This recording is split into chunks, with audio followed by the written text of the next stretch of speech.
Hey hi guys, welcome to Peter vlogs Tamil. நான் தான் உங்கள் பீட்டர் பிரசாந்த். நம்மளோட பல்சர் 220 பார்த்தீங்கன்னா 2 பிரேக்கிங் சிஸ்டமும் வந்து ரெடி பண்ணியிருக்கோம்.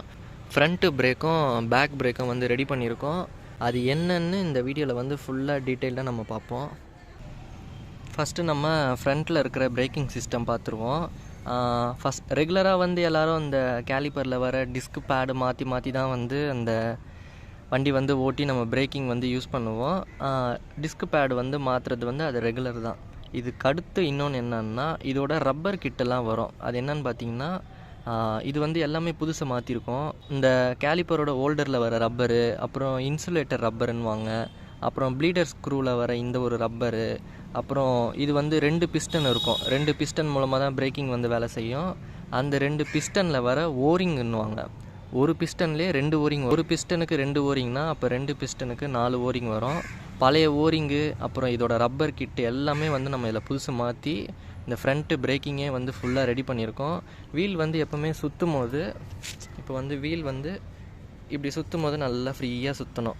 இந்த மாதிரி ஃப்ரீயாக சுற்றும் போது தான் வந்து நமக்கு வண்டியோட பர்ஃபார்மன்ஸ் வந்து நல்லாயிருக்கும். இப்போது நம்ம வண்டியில் மாற்றின அந்த பழைய ரப்பர் கிட்லாம் காட்டுறேன் பாருங்கள். இதான் பார்த்திங்கன்னா அந்த ரப்பர் கிட்டு. இந்த ஒரு பெருசாக தடியாக இருக்கிற ரப்பர் வந்து இந்த மேலே வரும். இந்த இடத்துல வருது பார்த்திங்களா? இந்த மேலே இந்த ஹோல்டர் ஜாயிண்ட் ஆகிற இடத்துல மூமெண்ட் இருக்கும். நம்ம பிரேக் பிடிக்கும் போது ரிட்டன் வரும் அந்த ஹோல்டரோட ரப்பரு.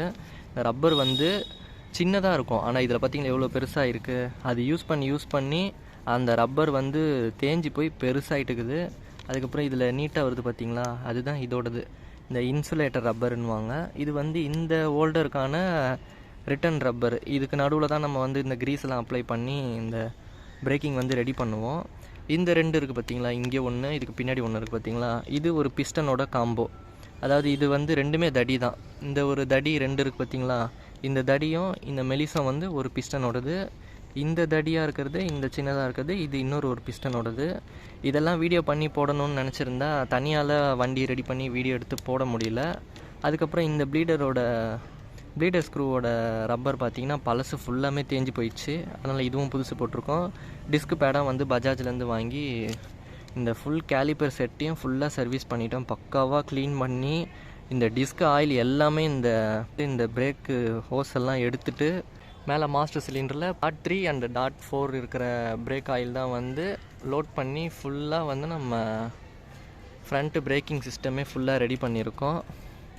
இப்போ இந்த மாதிரி பல்சர் வண்டிங்கள்லாம் பார்த்தீங்கன்னாலே இந்த மாஸ்டர் சிலிண்டருக்கு மேலேயே இந்த இடத்துலையே டாட் 3 அண்ட் டாட் 4 இதில் 2த்தில் எந்த ஆயில் வேணால் யூஸ் பண்ணி நம்ம பிரேக்கிங் வந்து நம்ம இதில் ரெடி பண்ணலாம். டாட் 3ஓ டாட் 4ஓ இதில் இருக்கிற ஏதோ ஒரு பிரேக் ஆயிலை வந்து நம்ம எடுத்து ஃபுல்லாக வந்து ஆயிலை லோட் பண்ணி ஃப்ரண்ட்டு பிரேக்கிங் சிஸ்டம் வந்து நம்ம ரெடி பண்ணிட்டோம். இப்போ ஃப்ரண்ட்டு பிரேக்கிங் சிஸ்டமோட வேலை வந்து முடிஞ்சிருச்சு. பிரேக்கிங் லைட்டாக அழுத்தினாலே ஷார்ப்பாக நிற்கும். புது வண்டி வாங்கும் போது எப்படி பிரேக்கிங் ஃப்ரண்ட்டு பிரேக் லீவர் அழுத்தும் போது நல்லா ஸ்ட்ராங்காக நிற்குமோ அதே மாதிரி பக்காவாக இருக்குது. இப்போ அப்படியே பேக்கில் வர கேலிப்பரை பார்த்துருவோம். ஃபஸ்ட்டு வந்து ஃப்ரண்ட்டில் நம்ம பார்த்த மாதிரி ஃப்ரண்ட்டில் வந்து நமக்கு 2 பிஸ்டன் வருமா? இதில் வந்து இந்த கேலிப்பரில் சிங்கிள் பிஸ்டன் தான் வருது. இந்த இடத்துல பார்த்திங்கன்னா தெரியும், இந்த சர்க்கிள் மாதிரி இருக்குல்ல பைபர் கேலிப்பரில் பேக் பிரேக்கில் வந்து எப்போவுமே சிங்கிள் பிஸ்டன் தான் வரும். அந்த சிங்கிள் பிஸ்டனோட ஓரிங்கு, அதாவது இந்த தடி ஓரிங்கு, இன்னொரு மெலிசு ஓரிங்கு, இது 2மே வந்து புதுசாக மாற்றிட்டோம்.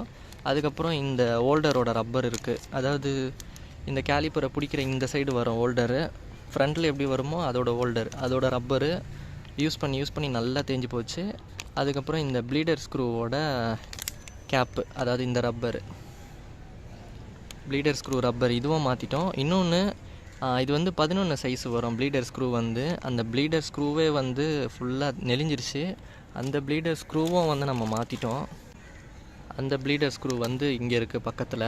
இது வந்து அதோட ஸ்லேட்டுன்னு சொல்லுவாங்க. இந்த சைடில் வர இந்த கிளிப்பு, அப்புறம் இதில் வர இந்த ஸ்லேட், இந்த டிஸ்க் பேடை பிடிக்கிறது, இது எல்லாமே பழசு தான். இதுவும் அப்படியே செட்டாக மாற்றிட்டோம்.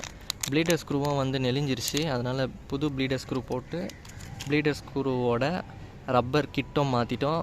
அப்புறம் இந்த ஓரிங் கிட்டு, ரப்பர் கிட்டு இதுவும் வந்து மாற்றிட்டோம்.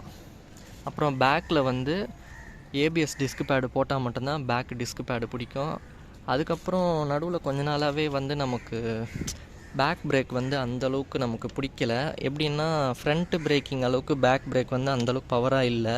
பேக் பிரேக் வந்து ஃப்ரண்ட் பிரேக்கை விட நார்மலாக இருந்தாலுமே எனக்கு வந்து கொஞ்ச நாளாகவே இந்த மாஸ்டர் சிலிண்டர் மேலே தான் ரொம்ப டவுட்டாக இருந்துச்சு. இந்த பேக் மாஸ்டர் சிலிண்டர் வந்து இன்ஜெக்ஷன் மாதிரி இருக்கும் பார்க்குறதுக்கு. இது வந்து பிரேக்கிங்கே வந்து ஸ்டார்டிங் வந்து சுத்தமாக எதுவுமே அந்தளவுக்கு பிடிக்கல.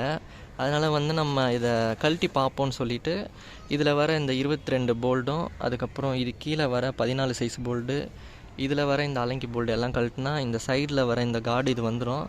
கார்டு வந்ததும் இந்த பெடல் அப்படியே ரிவர்ஸில் திருப்பினோன்னா இந்த மாஸ்டர் சிலிண்டரை ஃபிட் பண்ணியிருக்கிற இடம் வந்து அது அப்படியே வரும். இந்த பெடல் வந்து இந்த ஊசி மாதிரி இந்த இதில் குத்தும். இந்த இதில் வந்து ப்ரெஸ் ஆகும் உள்ள இந்த மாஸ்டர் சிலிண்டரில். இந்த மாஸ்டர் சிலிண்டர் கழட்டி பார்க்கும்போது தான் தெரிஞ்சுது மாஸ்டர் சிலிண்டர் ஃபுல்லாக போயிடுச்சின்னு. பழைய மாஸ்டர் சிலிண்டர் பார்த்திங்கன்னா இதுதான். இது எப்படி இருக்குன்னு பாருங்கள். இதோட கீழ்ப்பகுதியிலே தான் இந்த இடம் பாருங்கள் எப்படி இருக்குது. இது ஃபுல்லாமே போயிடுச்சு. இந்த ரப்பர் எடுத்து பார்த்தா கூட தெரியும்.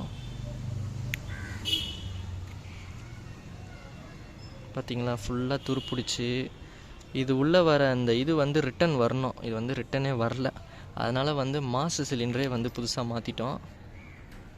மாஸ்டர் சிலிண்டரும் மாற்றினதுக்கப்புறம் இது வந்து இந்த பிரேக் அழுத்தும் போது நமக்கு பேக்கில் டைல் லைட் எரியும். அதோட ஸ்ப்ரிங்கு நான் லைட்டாக அழுத்தினாலே பின்னாடி வந்து பேக்கில் வந்து டைல் லைட் வந்து எரிஞ்சிக்கிட்டே இருக்குது.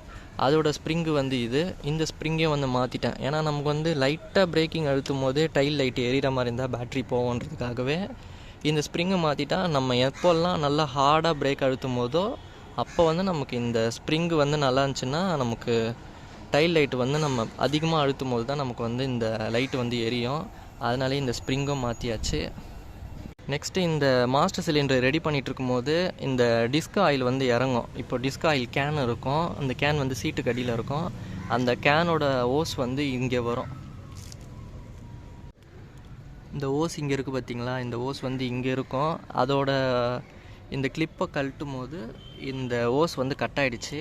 அதனால் நம்ம புதுசாகவே ஆயில் கேனு, புது மாஸ்டர் சிலிண்ட்ரு, அப்புறம் அதோட புது பிரேக் ஆயில் ஓஸ் எல்லாமே வாங்கிட்டோம். இதுதான் பழசு.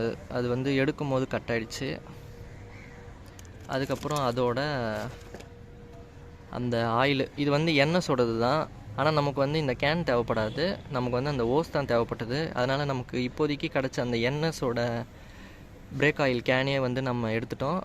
ஆயில் கேன் என்னமோ 220 தான். ஆனால் இந்த ஓஸ் மட்டும்தான் 220க்கு போட்டிருக்கோம். இந்த மாஸ்டர் சிலிண்டர் வந்து என்எஸோடது தான். என்எஸோட மாஸ்டர் சிலிண்டர் வந்து இதுக்கு பர்ஃபெக்டாக ஃபிட்டிங் ஆகும்.